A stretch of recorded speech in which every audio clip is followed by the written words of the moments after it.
মাথাভাঙায় BJP প্রার্থী নিশীথের ঝড়ে পিছিয়ে পড়েছে তৃণমূল প্রার্থীর প্রচার।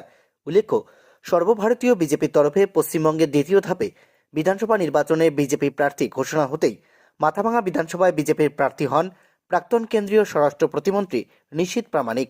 আর ঘোষণার দিন থেকেই মাঠে নেমে ছক্কা হাঁকাতে শুরু করেন নিশীথ। অপরদিকে ওই বিধানসভায় তৃণমূল কংগ্রেসের প্রার্থী করেন অধ্যাপক শাবলু বর্মনকে। তবে নিশীথ ঝড়ে যেন ফিকে পিছিয়ে পড়েছে তৃণমূল প্রার্থীর প্রচার।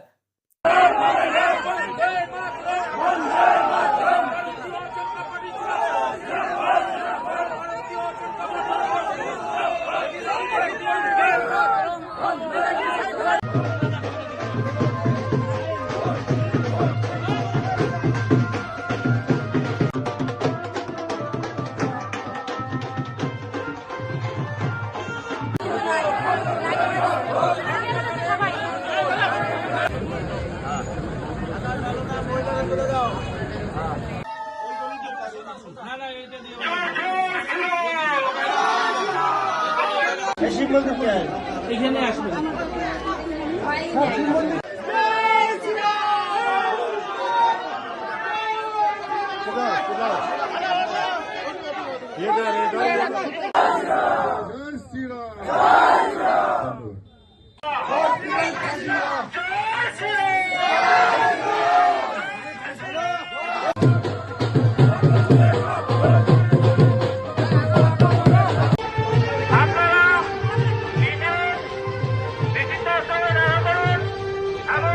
এই বিষয়ে আপনাদেরকে বিস্তারিত বলবেন বন্ধুগণ।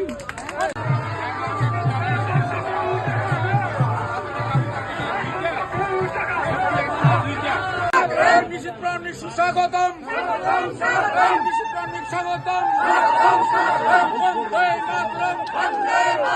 ভারতীয় জনতা পার্টি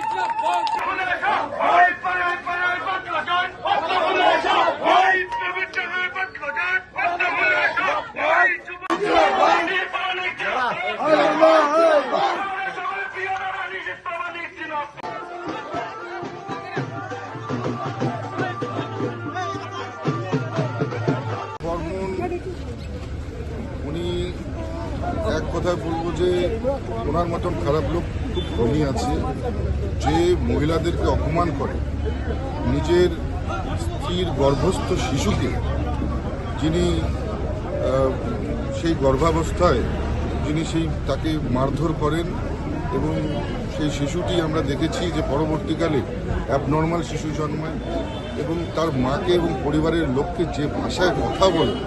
শাবলু বর্মন কি বললো কি করলো তাতে নিয়ে আমাদের কিচ্ছু যায় না। পাগলে কিনা বলে, ছাগলে কিনা খায়। আর শাবলু বর্মন কতটুকু গুরুত্ব আছে শাবলু বর্মনের, সেটা আপনি মার্কেটে খুঁজুন।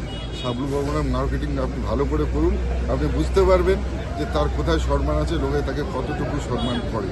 যারা মহিলাদের অপমান করতে পারে না, নিজের মায়ের, যে মা 10 মাস 10 দিন গর্ভে ধারণ করে, সেই মাকে যে অপমান করতে ছাড়ে না, সে সাধারণ জনগণের জন্য কি করবে?